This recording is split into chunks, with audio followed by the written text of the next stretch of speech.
Días. Bueno, felicitaciones. Previo a la presentación, primeramente la invitación, ¿no? A toda la gente que se sume, que pueda estar presente en este lindo evento y, bueno, preguntarle a usted a qué hora se va a estar desarrollando esto y en qué lugar.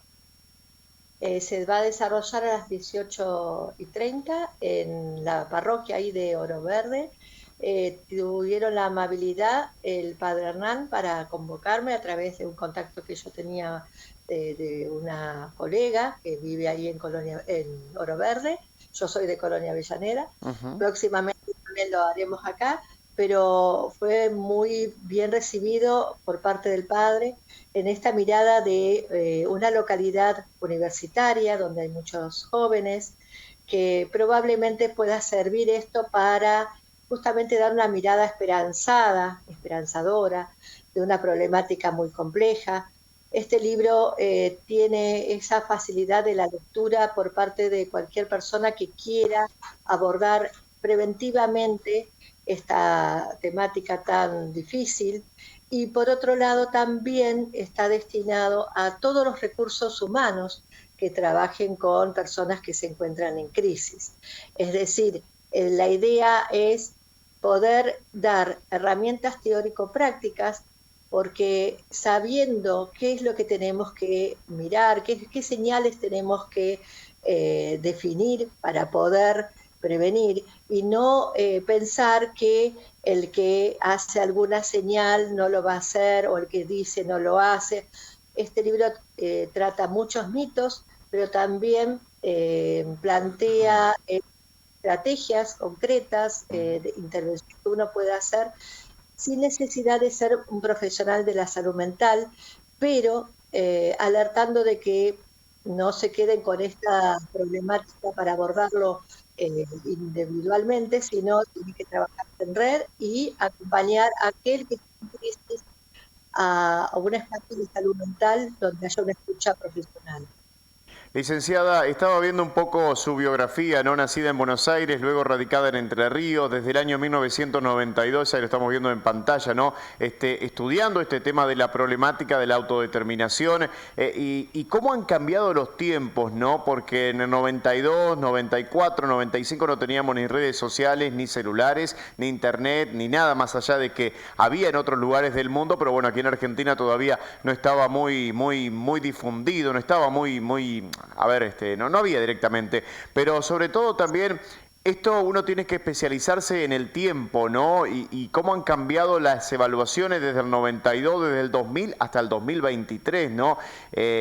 Los chicos han cambiado también, y no solamente los chicos, sino que esto apunta a todas las edades, ¿no? Todos, absolutamente. Mira, justamente me das pie para pensar, el suicidio en realidad es un evento, digamos, trágico en cualquier sociedad. Eh, Justamente cuando yo hice la tesis había poco material desde el punto de vista, digamos, psicológico. Había un libro de Durkheim que era un enfoque sociológico y plantea justamente la cuestión de las sociedades anómicas, donde no hay un lazo social importante, hace que las personas tengan más riesgo de realizar este tipo de actos autolíticos. Ahora vos fíjate que hoy estamos hablando de un montón de redes sociales y esta sociedad parece que se sienten unidos, pero una reflexión que salió en uno de los talleres hace poco, que estoy dando ahora talleres en las escuelas acá de Colonia Avellaneda, Ujú. como antes para acompañar a una persona que tiene una situación de duelo, un duelo normal, digamos, un duelo por un accidente, por una patología, que son duelos naturales de la vida, porque la muerte es parte de la vida. Cómo nosotros al final terminamos acompañando al otro a través de un WhatsApp, una frase muy amorosa, muy tierna, pero a la distancia. Como hay un montón de redes y un montón de contactos sociales, pero el contacto cara a cara no se perdió la pandemia Ujú. solamente, esto lo agravó. Pero ya antes también esta distancia, ¿no? Donde el lazo social está. No quiere decir que estemos aislados realmente, pero emocionalmente la persona que está en crisis se siente más distante todavía, porque falta ese encuentro, ese cara a cara, esa charla donde se miran y donde se detectan algún tipo de angustia que el otro trata de evitar, que trata de tapar. Bueno, las redes permiten una demostración de un mundo que no existe. Muchas veces ponemos fotos de eventos que una vez en la vida podemos sacar una foto de algo que nos gusta, bueno, lo sacamos y el joven que está transitando una situación de crisis no puede diferenciar que esa foto es una foto, no es la película. Entonces compara sus vivencias terriblemente angustiantes con la realidad de otros que en realidad no son realidades, sino una ficción, ¿no? Entonces lo aleja cada vez más del encuentro. Y esto que vos planteás de las realidades, si bien el suicidio siempre existió, hoy acá en la Argentina se agravó mucho justamente en los jóvenes, en los adolescentes, y aumentó también la situación en los niños. Entonces, dejemos de creer que por tener redes sociales estamos unidos socialmente, sino que esto en realidad termina siendo un gran obstáculo para el encuentro cara a cara, para ese momento de una escucha atenta, ponerle, digamos, estas excusas de, bueno, estoy apurada, no puedo verte, bueno, mañana nos vemos, no. Cuando vemos una persona que está en crisis, es en ese momento, ya sea nuestro hijo, nuestro hermano, amigo, compañero, en ese momento hay que brindarle esa escucha contenedora sin juzgarlo, sin minimizarlo, sin darle fórmulas, pero ¿cómo? A tu edad. O sea, uno le pone muchas veces argumentaciones que tienen que ver con uno y no podemos ver que el otro puede estar en crisis y en una crisis muy grave. Y de esto se trata, digamos, ¿no? El libro, Claro, que no que te da los tips de cómo y qué decir, sino comprender lo que yo digo incomprensible, ¿no? Hay claro. un montón de atraviesan situaciones muy penosas y no todos nos van a quitar la vida, sino Me, que tiene que ver con algo personal que se junta con lo ambiental, lo social. Es muy complejo la mm, temática, pero justamente el hecho de ponerle la palabra complejo a veces nos hace ponernos en una situación de excusarnos de que no se puede hacer nada porque no, claro. esto es muy complejo. Li- Y justamente la complejidad hace que necesitemos una corresponsabilidad de cada actor que esté en contacto con esa persona y no delegar todo a los efectores de salud mental, porque estaríamos imposibilitados de hacer esto que es prevención, ¿entienden? Claro, sí, sí. Licenciada, bueno, me quedo con esto de cuando uno dice todo tiene que ver con todo, ¿no?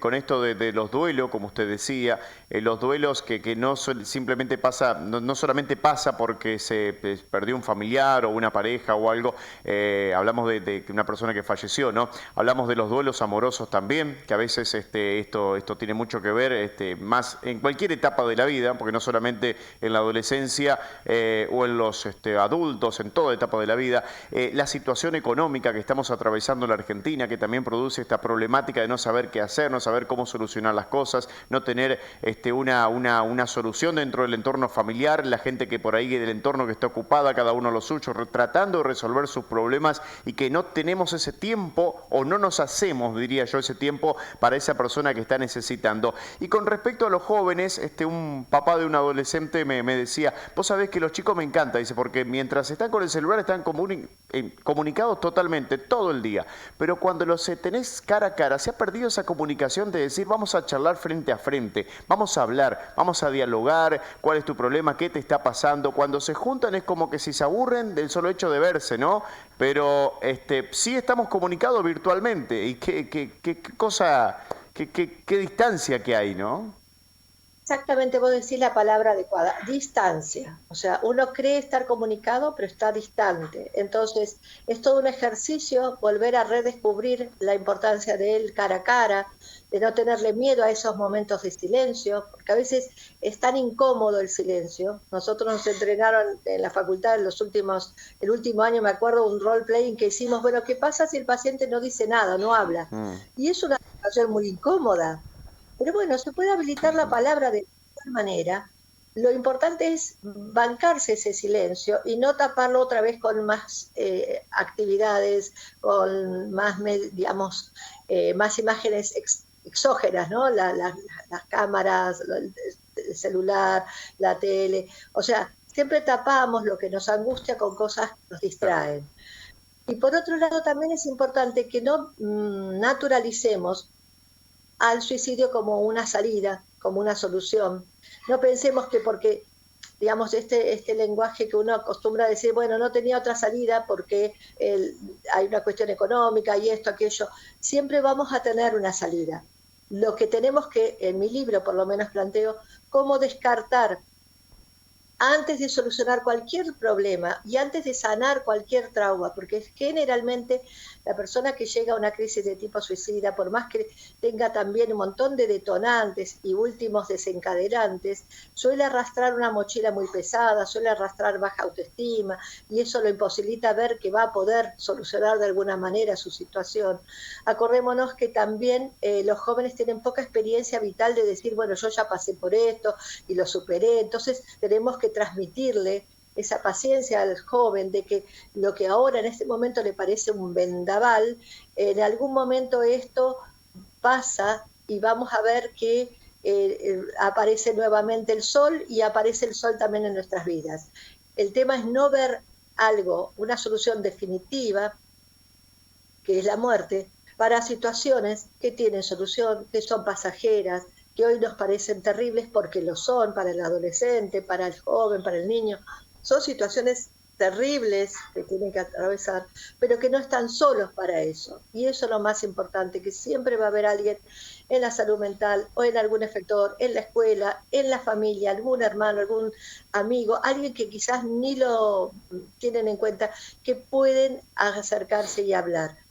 Y para esto es este libro, para saber cómo escucharlos, para saber qué cosas no decir, porque a veces uno en el afán de sacarse la angustia que le genera escuchar o ver que alguien está en crisis, uno no puede ver que esa persona necesita poder hablar sin la censura, de que uno le puede decir, no, pero ¿cómo no pensaste en, o no estás pensando en tus hijos? Y hacerles cargar con más culpa de lo que ya sienten por estas decisiones o estas ideas.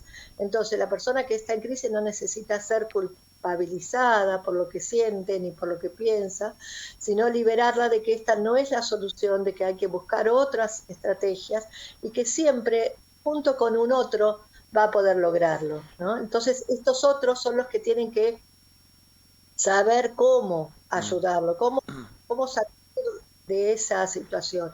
Y justamente eso, el suicidio nunca es una salida, es una trampa en la que pone a toda la familia, todo el entorno y a sí mismo, donde no pueden ya salir de esa situación. Y lo que es importante es que siempre, mientras que uno está vivo, siempre hay solución, ¿no? Exacto. Y sanar lo que tiene en la mochila, que uno piensa, no, esto no lo voy a poder sanar más, porque lo ha arrastrado, porque capaz que ha ido a algún espacio terapéutico y no le ha servido. Bueno, tiene derecho a ir a quien quiera encontrar a alguien para poder hablar de esto. Y primero, en cualquier espacio terapéutico, primero hay que sanar este deseo de morir como solución, porque hay situaciones que ameritan un montón de intervenciones, ya sea, no sé, una situación de violencia, de abuso, lo que fuere, necesita tiempo para resolverse, pero mientras tanto la persona tiene que aferrarse fuertemente a la vida, porque es lo que le va a permitir después en algún momento decir, bueno, esta tormenta ya lo superé y estoy fortalecido y sigo adelante, ¿no? Entonces, claro. De esto se trata el libro, ¿no? No solamente de desmitificar, sino de tratar de comprender lo incomprensible, entonces uno ya lo mira de otra manera. Y todo eso hace que podamos prevenir estas situaciones. Licenciada, alguien me decía una vez hay que sanar atrás y luego sanarse uno, ¿no? Porque es así, muchas veces perdonar, saber perdonar hacia atrás, porque a veces uno mira hacia atrás, echa culpa de lo que pasó cuando era chico, de lo que pasó con sus abuelos y demás. Sanar, perdonar, todo eso para uno poder ubicarse en tiempo y espacio y continuar y sanarse a uno mismo y transmitir otros valores y otras palabras a las siguientes generaciones. Yo le agradezco un montón, licenciada, invitarlos a todos el jueves entonces a esta presentación.